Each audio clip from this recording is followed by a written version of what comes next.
Reinos se erguem com um grande alarde e caem no pó do esquecimento. Essa frase resume a história da humanidade, não é mesmo? Mas e se? E se existisse um tipo de mapa?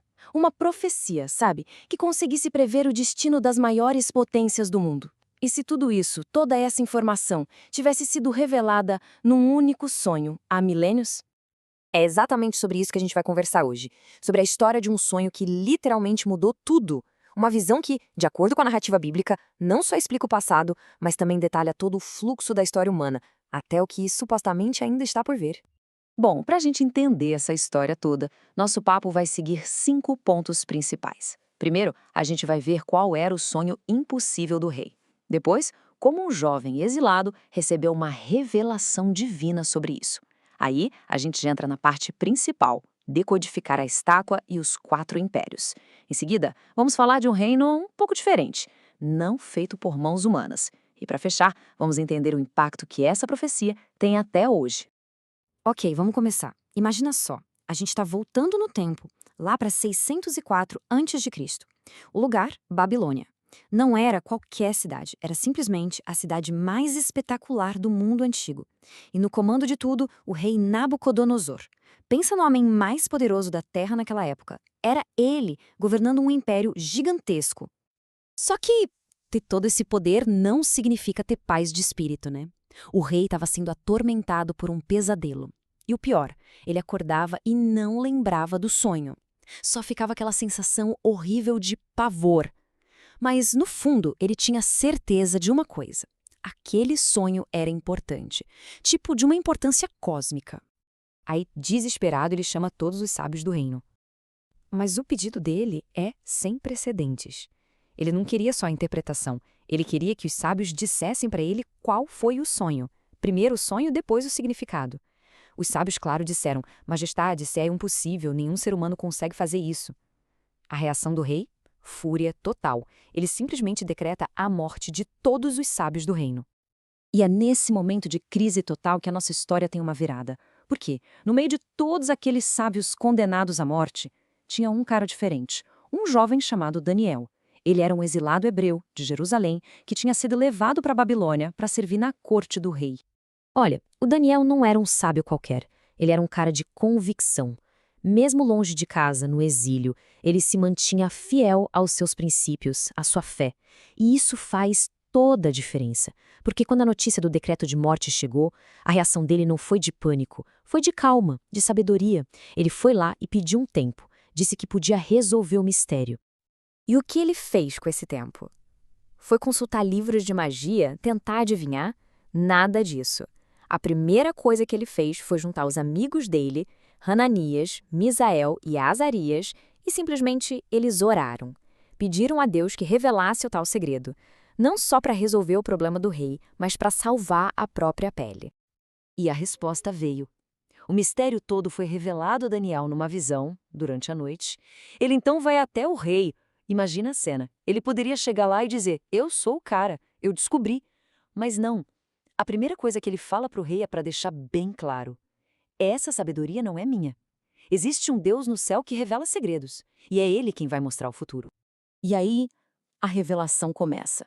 Daniel começa a descrever o sonho que o rei tinha esquecido.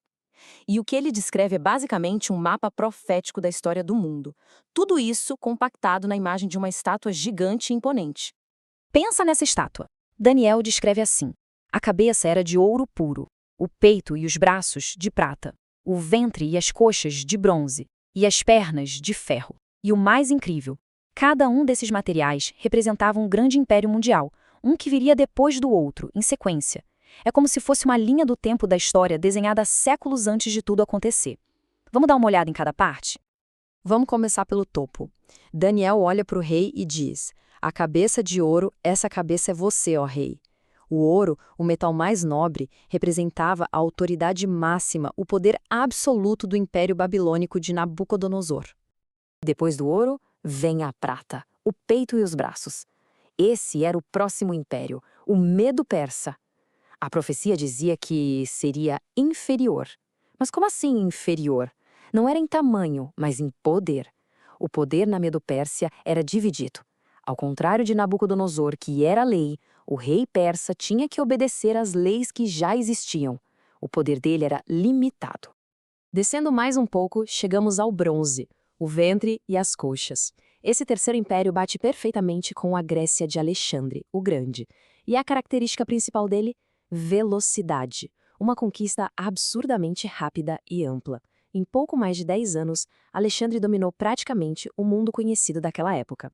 E, finalmente, o quarto reino, as pernas de ferro. A maioria dos estudiosos concorda que isso é uma referência clara a Roma.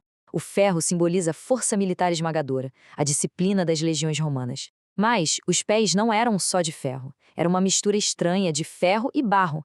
Isso apontava para uma fraqueza, uma divisão interna que, no final, faria o império se quebrar e nunca mais se unir de verdade. Mas a estátua não é o fim da história. O sonho tem um clímax, um ponto de virada total. É a chegada de um quinto reino. Só que esse não é como os outros. Ele não foi construído por mãos humanas e viria para mudar as regras do jogo para sempre.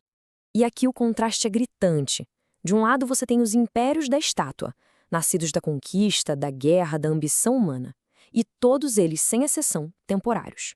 Do outro lado, esse novo reino, que no sonho é simbolizado por uma pedra. A origem dele é outra, o poder dele é outro e, principalmente, o destino dele é completamente diferente. A profecia é muito específica. Ela diz que nos dias desses reis, ou seja, durante o tempo do Quarto Império, o Império Romano, o próprio Deus do céu ia estabelecer um reino que jamais seria destruído. E essa pedra que aparece no sonho, ela foi cortada sem auxílio de mãos. O que isso quer dizer? Que a origem dela não é humana, é divina. Bom, e qual é a interpretação mais comum, a interpretação cristã para isso? É que a profecia se cumpriu com a chegada de Jesus. E a data bate? Foi exatamente durante o auge do Império Romano. Ele nasce e é anunciado como um rei. Durante seu ministério, ele fala o tempo todo sobre a chegada de um reino que não é deste mundo. E depois de sua morte e ressurreição, no dia de Pentecostes, o movimento explode. Passa de um grupinho de 120 pessoas para mais de 3.000 num único dia. A pedra estava começando a virar uma montanha. Isso tudo nos traz da antiga Babilônia direto para os dias de hoje. Porque a gente precisa se perguntar, qual foi, afinal, o impacto real e duradouro dessa pedra, que, segundo a profecia, atingiu a estátua há mais de 2.000 anos? Olha só esse número, 2,4 bilhões. Hoje é mais ou menos esse o número de pessoas no mundo que se identificam como cristãos. Aquele movimento minúsculo que começou lá na Judéia, debaixo do domínio romano, se tornou a maior religião do planeta. É exatamente a imagem da profecia, a pedra que cresceu, virou uma montanha e encheu toda a terra.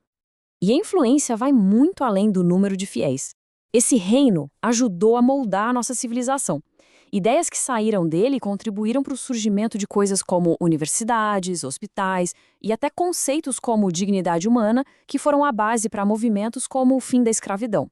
É claro que a história da religião é super complexa, cheia de falhas humanas, mas o impacto na formação do mundo ocidental é simplesmente inegável. E tudo isso nos deixa com uma pergunta final para a gente pensar. O sonho de Nabucodonosor é, no fundo, um grande lembrete de que todo império humano, por mais forte e poderoso que pareça, um dia acaba. A visão aponta para uma única coisa que, segundo ela, dura para sempre. Então a pergunta que fica ecoando por mais de 2.600 anos é essa. Sabendo disso, o que isso muda na forma como a gente vive, no que a gente valoriza e onde a gente deposita a nossa confiança no dia a dia?